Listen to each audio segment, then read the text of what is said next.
sebagai majikan yang penguasa, Anda itu mudah memanipulasi.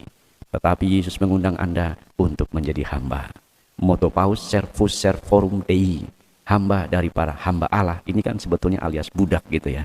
Dalam catatan itu menjadi karisma pelayanan Sir Paus, pemimpin umat Katolik, dan semoga menjadi kesaksian Anda dan saya.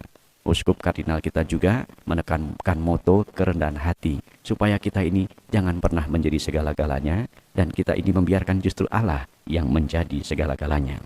Poin ketiga, dengan martabat seorang hamba tidak lebih tinggi daripada Tuhannya, mengundang Anda dan saya bahwa Anda bukan hanya sekedar ciptaan, tetapi ahli waris surga. Semoga dengan hakikat ini, martabat kita semakin diangkat, dan pelayanan kita pun tidak mengenal pamrih kepada siapapun juga. Semoga inspirasi ini mengundang Anda dan saya untuk beraktivitas dalam keseharian ini.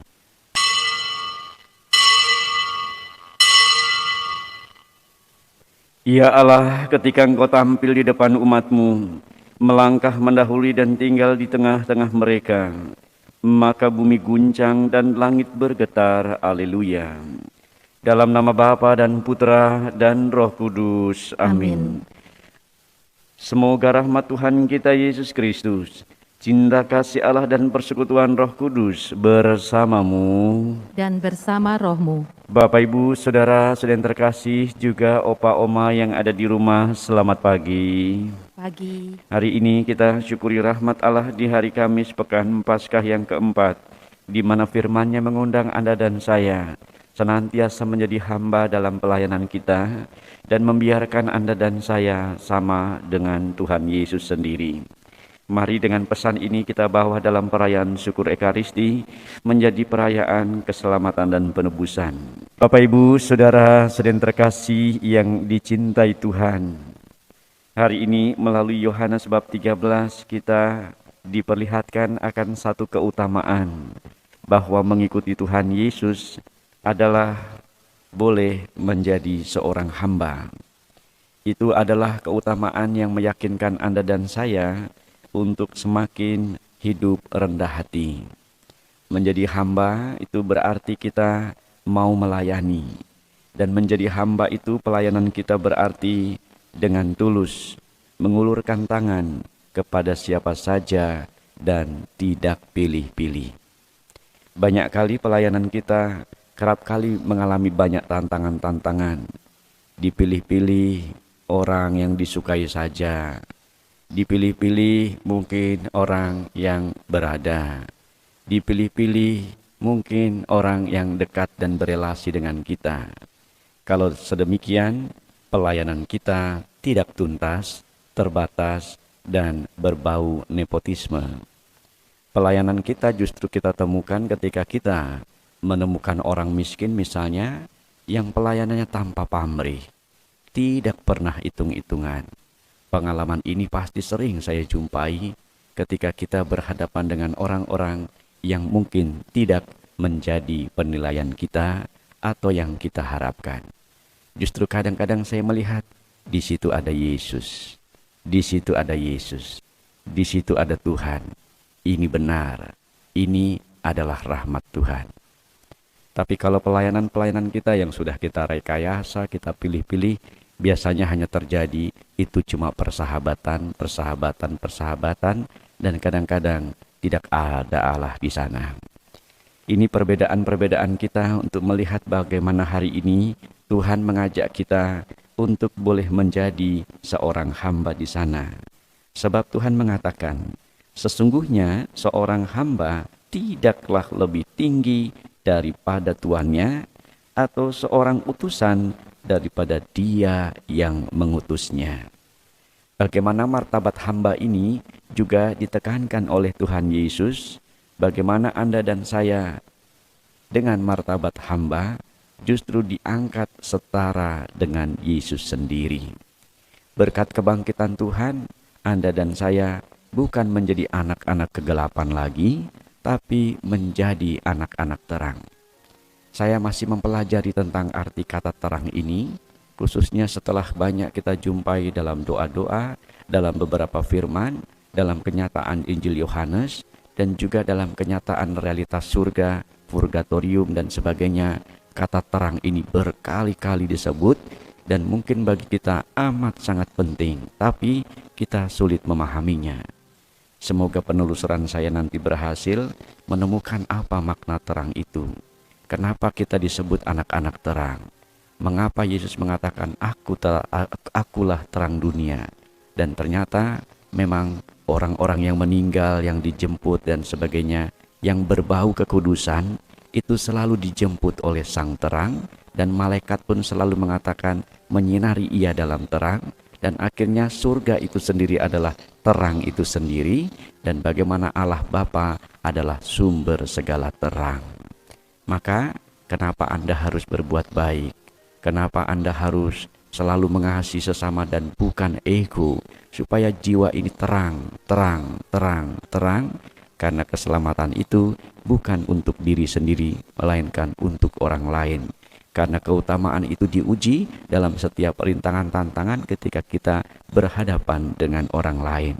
Ini yang sedang saya renungkan dalam pergumulan dari kata catatan kecil terang ini, baik perspektif historis, eklesiologis, maupun kata yang sangat teologis ini. Semoga pencarian itu berhasil.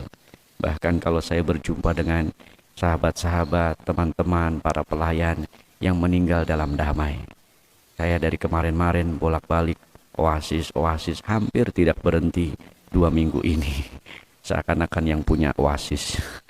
Bagaimana di situ menyaksikan umat kita, saudara kita, mereka yang dalam terang itu menikmati damai abadi, biasanya tidur tenang, nyenyak, dan tidak ada kegusaran di sana. Dan ketika saya melihat bahwa itu adalah sebuah perjuangan kesaksian hidupnya, saya sudah bilang dalam hati, orang ini masuk surga, orang ini sudah lepas bahagia, orang ini bagus. Bahkan kepada para aktivis-aktivis yang baru minggu lalu ketemu, bulan lalu ketemu, dan sebagainya, ketika saya harus berdoa pada mereka, saya cuma mengatakan, atas nama gereja, atas nama Dewan Paroki dan Pastor, saya mengucapkan terima kasih untuk jasa pelayanan yang pernah engkau berikan pada gereja semaksimal mungkin. Dan pelayanan itu memang berbuah, yaitu membawa terang menuju keabadian yang adalah terang itu sendiri. Itu permenungan yang bagi saya menjadi inspiratif ketika kita menyadari mengapa Anda dan saya dalam pelayanan ini harus menekankan martabat sebagai seorang hamba. Kalau martabatnya adalah Tuhan, Anda itu mudah sombong. Kalau martabat Anda itu adalah sebagai majikan yang penguasa, Anda itu mudah memanipulasi. Tetapi Yesus mengundang Anda untuk menjadi hamba. Moto Paus, Servus Servorum Dei, hamba dari para hamba Allah. Ini kan sebetulnya alias budak gitu ya. Dalam catatan itu menjadi karisma pelayanan Sil Paus, pemimpin umat Katolik, dan semoga menjadi kesaksian Anda dan saya. Uskup Kardinal kita juga menekankan moto kerendahan hati, supaya kita ini jangan pernah menjadi segala-galanya, dan kita ini membiarkan justru Allah yang menjadi segala-galanya. Poin ketiga, dengan martabat seorang hamba tidak lebih tinggi daripada Tuhannya, mengundang Anda dan saya bahwa Anda bukan hanya sekedar ciptaan, tetapi ahli waris surga. Semoga dengan hakikat ini martabat kita semakin diangkat dan pelayanan kita pun tidak mengenal pamrih kepada siapapun juga. Semoga inspirasi ini mengundang Anda dan saya untuk beraktivitas dalam keseharian ini. Tuhan memberkati. Amin. Marilah menyatakan misteri iman kita. Wafatmu Tuhan kami wartakan, kebangkitanmu kami muliakan, hingga Engkau datang. Sungguh aku besertamu setiap hari sampai akhir zaman. Haleluya.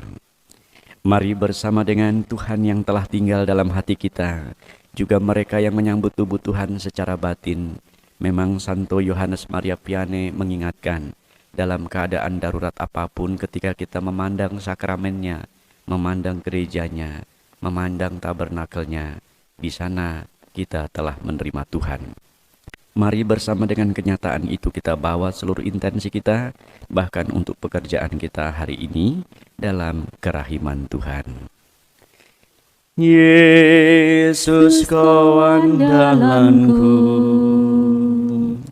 Yesus kau andalanku, Yesus kau andalanku, Engkau andalanku sepanjang hidupku. Yesus kau andalanku, Yesus kau andalanku, Yesus kau andalanku, Engkau andalanku sepanjang hidupku. Yesus kau andalanku, Yesus kau andalanku, Yesus kau andalanku, Engkau andalanku sepanjang hidupku. Darah dan air yang telah memancar dari hati Yesus yang Maha Kudus sebagai sumber kerahiman bagi kami, Engkaulah andalanku. Darah dan air yang telah memancar dari hati Yesus yang Maha Kudus sebagai sumber kerahiman bagi kami, Engkaulah andalanku. Darah dan air yang telah memancar dari hati Yesus yang Maha Kudus sebagai sumber kerahiman bagi kami, Engkaulah andalanku. Darah dan air yang telah memancar dari hati Yesus yang Maha Kudus sebagai sumber kerahiman bagi kami, Engkaulah andalanku. Darah dan air yang telah memancar dari hati Yesus yang Maha Kudus sebagai sumber kerahiman bagi kami, Engkaulah andalanku. Darah dan air yang telah memancar dari hati Yesus yang Maha Kudus sebagai sumber kerahiman bagi kami, Engkaulah andalanku. Darah dan air yang telah memancar dari hati Yesus yang Maha Kudus sebagai sumber kerahiman bagi kami, Engkaulah andalanku. Darah dan air yang telah memancar dari hati Yesus yang Maha Kudus sebagai sumber kerahiman bagi kami, Engkaulah andalanku. Darah dan air yang telah memancar dari hati Yesus yang Maha Kudus sebagai sumber kerahiman bagi kami, Engkaulah andalanku.